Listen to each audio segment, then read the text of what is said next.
you give me your name to start off with? Stephanie Harris. And you can tell me your story. Well, I graduated in 1968, and I was in the School for International Service, and it was required that we take 2 semesters of economics. But I had such a bad time with the first semester freshman year that I put off the second semester until the end of my senior year.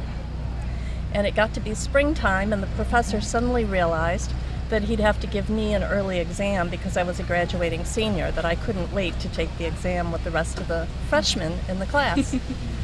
So he said, I'll tell you what, come over to my office at 2 o'clock on Wednesday and I'll give you an oral exam. So I really studied, I really tried. And I went in and he started to ask me questions. And I answered them as best I could. And finally he said, what's your major? And I said, African Studies. So he said, okay, tell me something about the economics in African countries.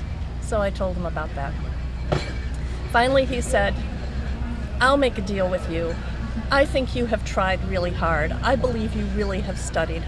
And if you promise you'll never take another economics course in your whole life, I'll give you a B. And I said, yes! And I have never taken another economics course. That's incredible. So you were African Studies, did Yes, you say? yes. What was that like to study in the 60s? It was very interesting because many of the African countries were just getting independence. And in fact, I spent the summer after my freshman year in Senegal. And what was very popular clothing, especially for the men's shirts, were shirts made of fabric with political sayings and so on. So it was really an interesting time, and they were going back to their pre-colonial names and trying to reestablish their cultures. And yeah. And if you don't mind me asking, what did you do after you left AU? After AU, I got married, and my former husband was in graduate school for 3 years and did the last year in Edinburgh, Scotland. And then after that I worked in nonprofits, either doing fundraising or nonprofit management the rest of my career. So.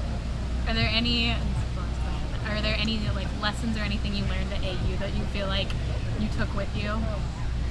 Well, I think it was a wonderful background for the rest of the things I did in life. And oddly enough, one of the most valuable courses I took was public speaking, because in my job I had to do a lot of public speaking. So you don't usually look back on that. I also took a swimming course, 2 swimming courses, and I'd never been a good swimmer. And when I got through intermediate swimming, my father said my whole college career had been worth it because I'd finally learned to swim. Well, that is wonderful. Thank you so much for sharing. And you're a graduate of 1968 Yes, as well? yes.